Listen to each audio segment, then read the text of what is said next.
Uma boa noite a todos. Em primeiro lugar, eu queria fazer uma colocação a respeito da evangelização infantil, que aqui na casa acontece todos os sábados à tarde, né? Então, a gente tem visto, tem observado o quanto a doutrina espírita é importante para nós, adultos, né? E eu tenho a certeza de que muito mais importante ela é para os nossos filhos.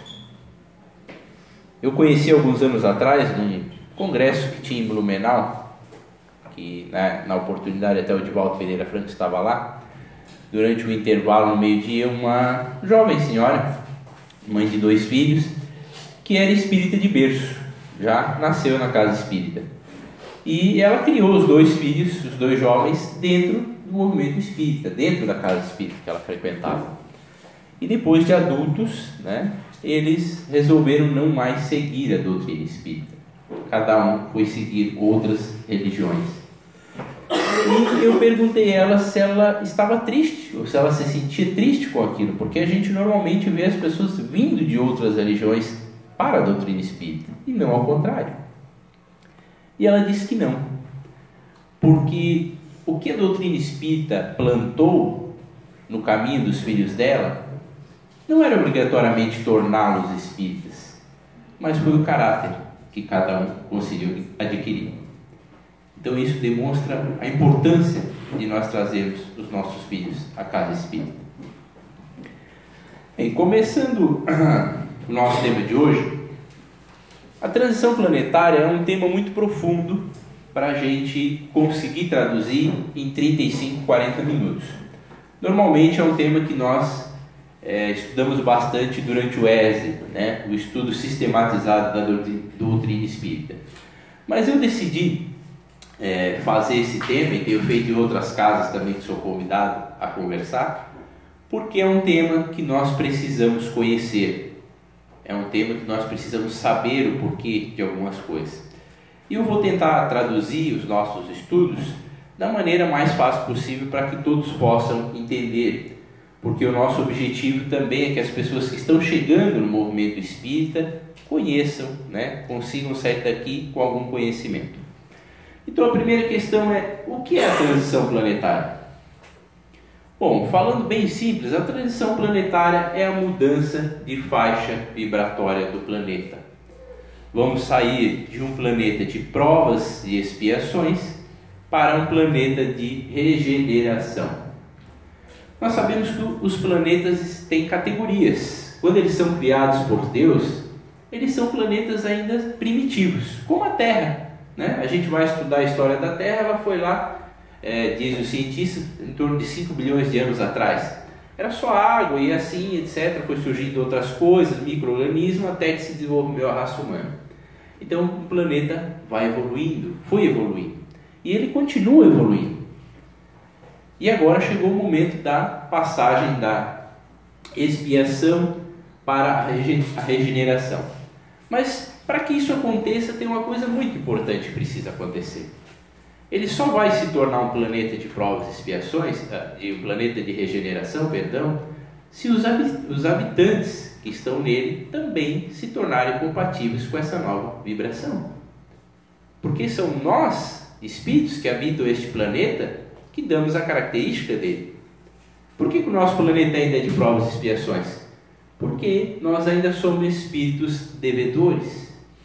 Nós somos um aglomerado, uma sociedade de espíritos devedores, na sua grande maioria. Há poucos espíritos missionários que vêm reencarnar em missão, não em prova ou expiação. Mas buscando lá um pouquinho do nosso conhecimento de criança ou do passado, falando da Bíblia, do Evangelho. Lá existe o texto, o livro, falando sobre o Apocalipse. E o Apocalipse nada mais é do que a transição planetária. Só que o Apocalipse é falado numa língua da época que foi escrito. Há muitas figuras dentro da Bíblia que muitas vezes nós não conseguimos entender. Mas vamos imaginar que lá no Apocalipse os profetas tentavam passar que aconteceria, por exemplo, um tsunami, que aconteceu alguns anos atrás na Ásia, matando cerca de 300 mil pessoas. Como ele ia descrever? Que palavras ele teria para descrever uma coisa que ele nunca viu, ele não conhecia? Como ele ia descrever isso? Então a Bíblia muitas vezes ela é difícil da gente entender, porque dentro do livro todo ela é usada muitas figuras de linguagem. Jesus falava sobre parábolas e muitas vezes temos dificuldade de entender as parábolas. Precisamos estudá-las para conhecer o seu verdadeiro significado. E o livro do Apocalipse não é diferente. Mas a principal característica que nós precisamos saber do livro do Apocalipse é que lá fala na separação do joio e do trigo. E a transição planetária nada mais é do que isso. Vai começar, já começou na verdade, nós vamos falar um pouquinho sobre isso também, a separação de espíritos que estão perturbando a sociedade. Porque se nós imaginarmos, a grande maioria da sociedade hoje é uma sociedade de pessoas de bem, de pessoas que querem evoluir, que trabalham, que estudam, pessoas honestas. E é uma pequena minoria que está bagunçando tudo.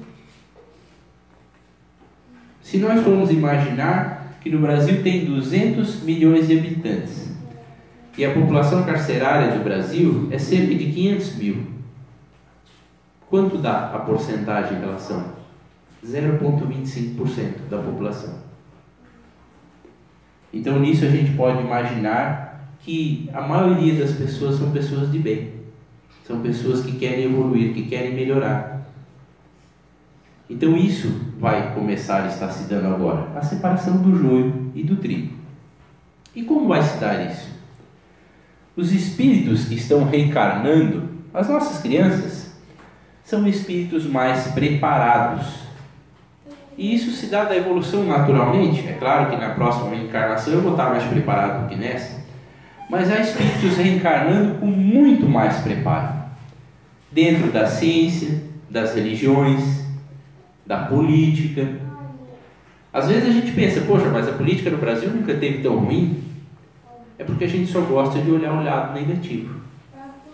E se a gente for olhar o lado positivo? Há 2 anos atrás, as pessoas de bem saíram na rua exigindo os seus direitos. Cada um com a sua opinião, mas saíram na rua pacificamente. Quando isso aconteceu no Brasil? Quem é um pouco mais velho vai lembrar que aconteceu em 1980 e alguma coisa nas diretas já. E depois disso nunca mais. Então há um sentimento de mudança dentro da sociedade. E esse sentimento é tão verdadeiro que esse salão aqui está cheio.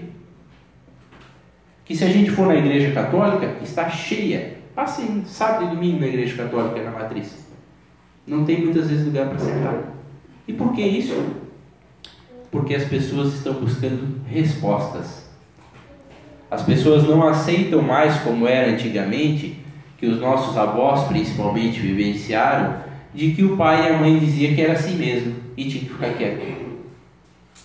As crianças de hoje, quem tem filhos sabe disso, perguntam exaustivamente. Você, para convencer elas a alguma coisa, precisa explicar para que elas se sintam confiantes naquilo, senão elas não aceitam. Então olha que importante mudança que já está acontecendo. Esses dias eu falei com um amigo meu e ele disse assim: eu não acredito em nada disso, porque lá no Evangelho, no Apocalipse, dizia que estaria acontecendo um monte de coisa ruim, né? Várias tragédias, etc, etc.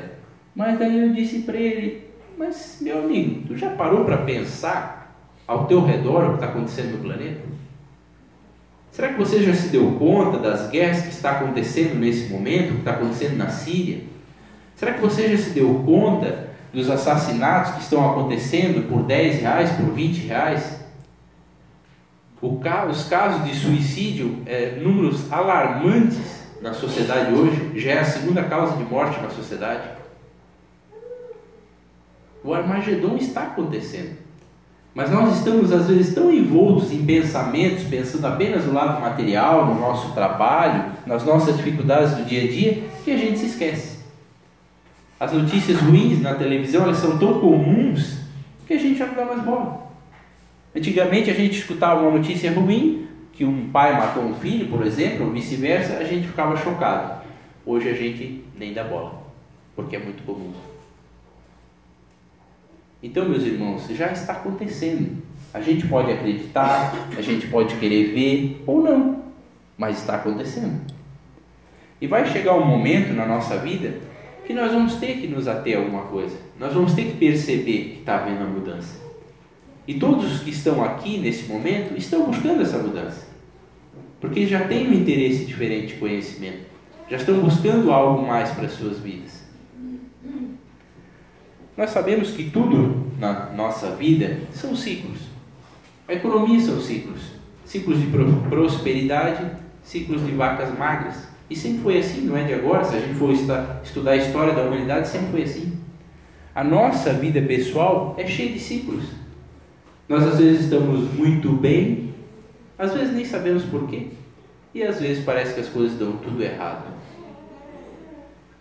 Tem uma palestra do Haroldo Dutra Dias no YouTube, quem tiver interesse, que fala só sobre os ciclos da humanidade, de uma maneira global, desde a época do homem das cavernas até agora. Ele explica bem certinho de quantos em quantos anos as coisas vão acontecendo. Eu queria, antes de dar algumas informações que eu vou passar agora, falar que essas informações não foram ditas por mim ou inventadas por mim, mas sim através de estudos e leituras. E o mais importante, Kardec firmou a base espírita, a doutrina espírita, na base da universalidade dos espíritos. E o que é isso? Ele recebia informações de espíritos, de médiuns diferentes, de espíritos diferentes em locais diferentes. E só então ele passava a contar aquilo como verdade. Então ele recebia muitas vezes uma mensagem da França, outra dos Estados Unidos, a outra da Inglaterra, de médiuns diferentes por espíritos diferentes e diziam a mesma coisa. E essas informações que eu vou trazer agora também é da mesma maneira.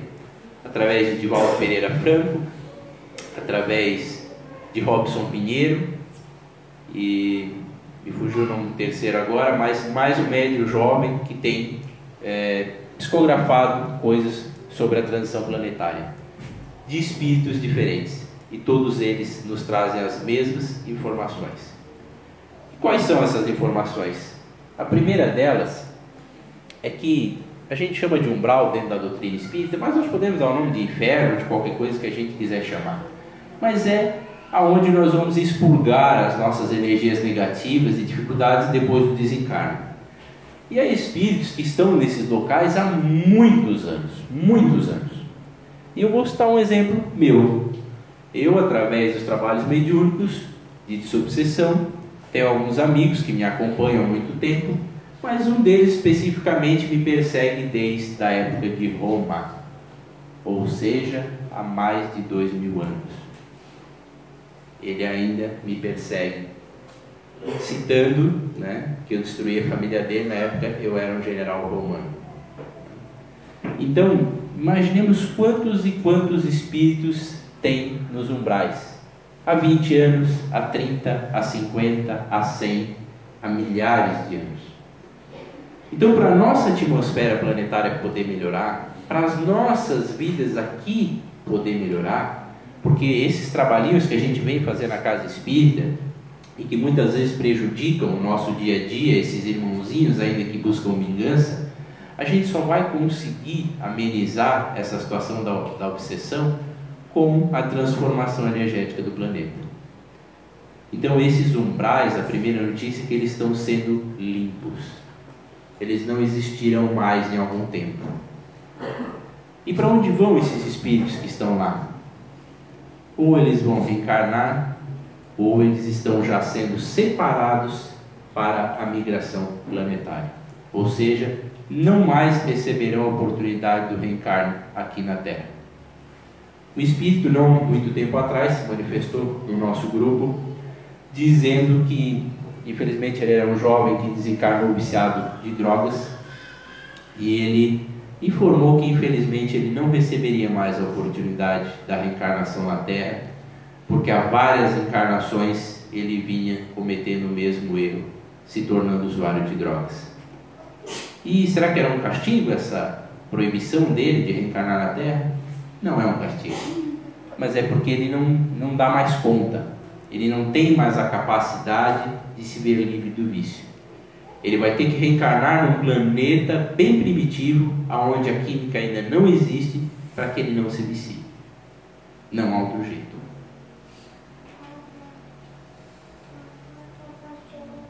E esses locais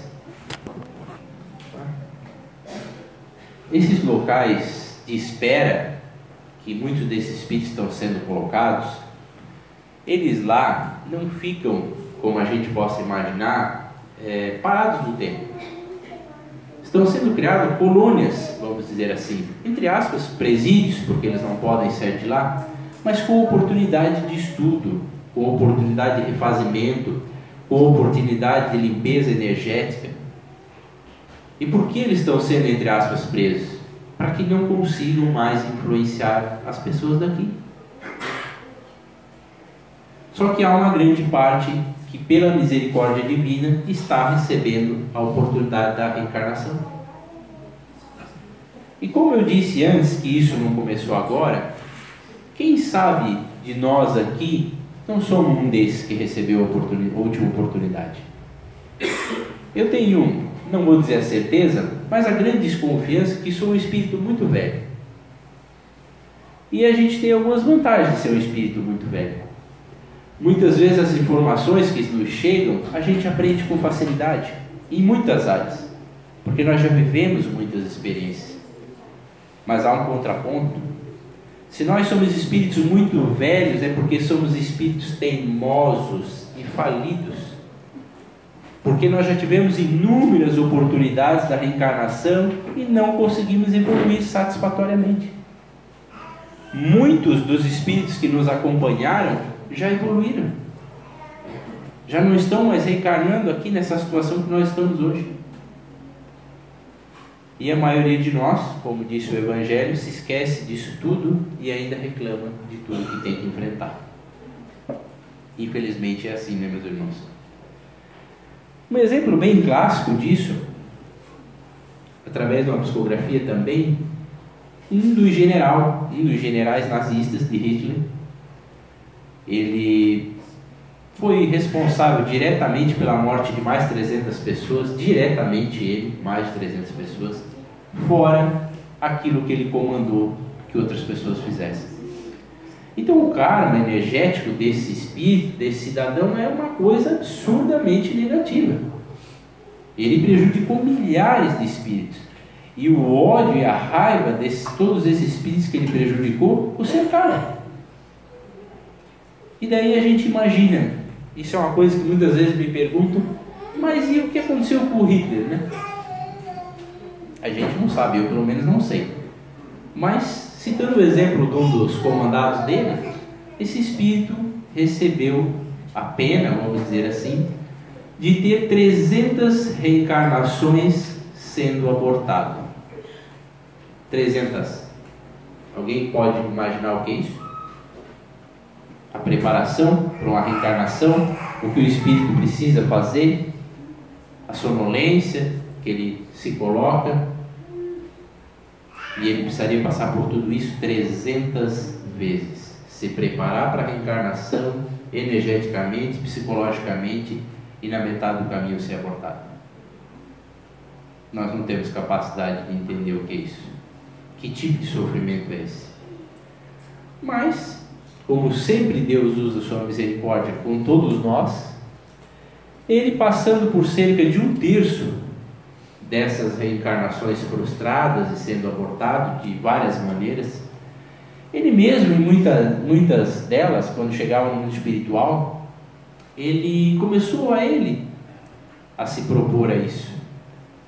Mães que precisavam passar pela experiência da perda de um filho, de um aborto espontâneo, ele começou aí, vamos dizer, entre aspas, por amor a essas criaturas, para quitar o seu débito. E depois de 1/3 dele passar por essas experiências, a espiritualidade maior resolveu que a dívida estava praticamente quitada. mas ele receberia uma oportunidade de quitar o restante do débito reencarnando no Rio de Janeiro, numa favela, sendo filho de pais nordestinos e tendo mais 2 irmãs mulheres.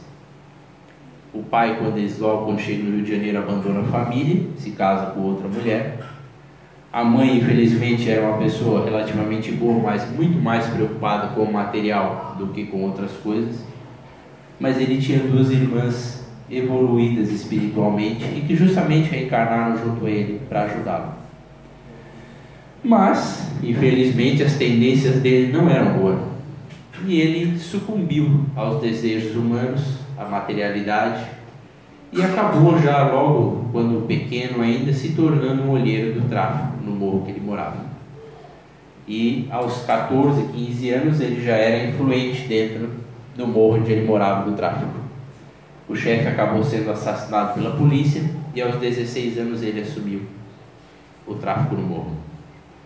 E naquele momento a irmã dele, que já frequentava o centro espírita, tentou de todas as maneiras ajudá-lo, fazendo trabalhos na casa, fazendo orações, conversando com ele, de todas as maneiras.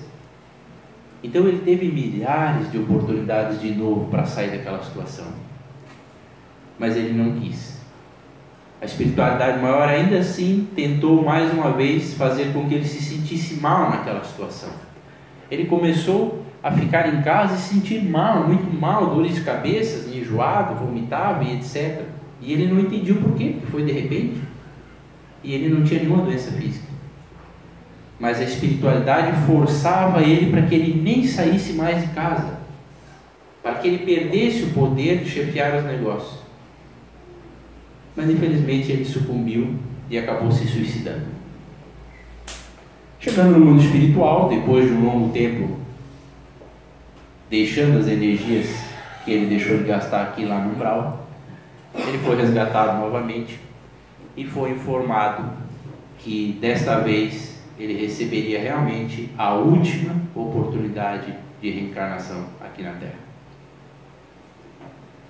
Então, meus irmãos, eu contei esse pequeno exemplo para que a gente entenda que muitas vezes nós temos um conceito, e a grande maioria de nós tem, um conceito que eu chamo de AAA. É exigência de perfeição total, principalmente com os outros. Nós não temos mais paciência, nós não temos compreensão. Quando nós cometemos um erro, a gente o justifica dizendo que aquilo foi uma reação ao que os outros nos fizeram. Isso é um grande erro.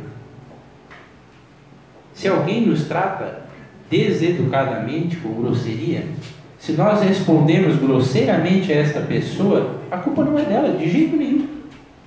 A culpa é dela de ter sido grosseira, mas não da nossa grosseria. A nossa grosseria, nós tivemos o livre-arbítrio para ser grosseiro ou não. Quando Jesus nos fala no Evangelho de dar a outra face, as pessoas muitas vezes entendem que é para a gente continuar apanhando, mas não é. É para responder, mas não na mesma moeda. Dentro da transição planetária, nós temos também a mudança dos países.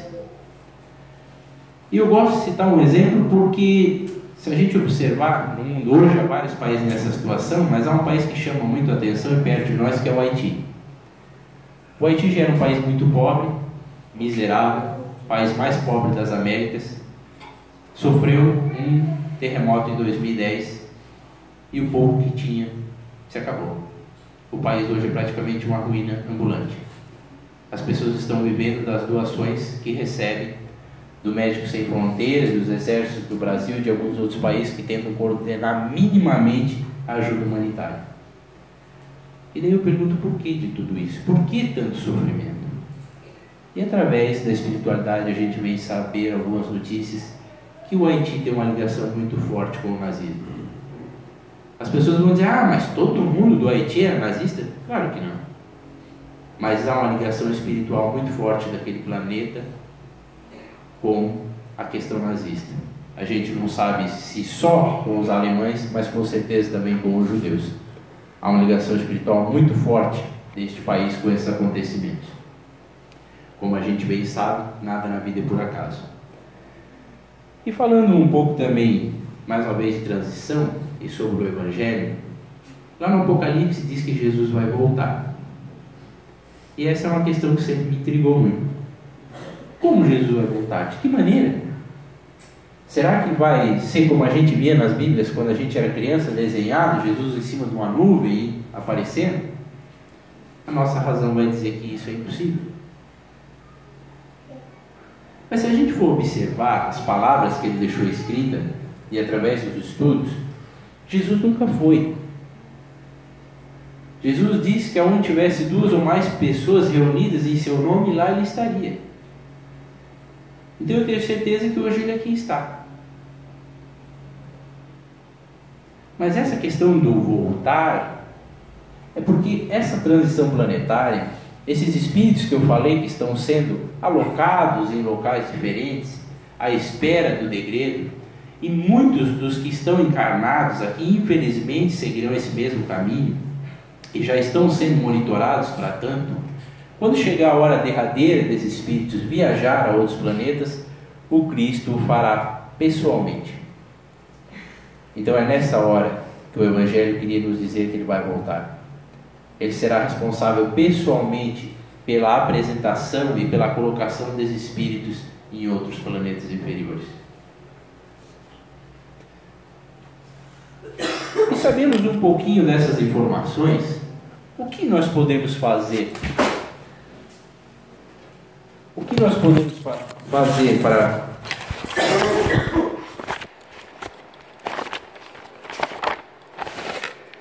poder participar dessa transição planetária de uma maneira melhor?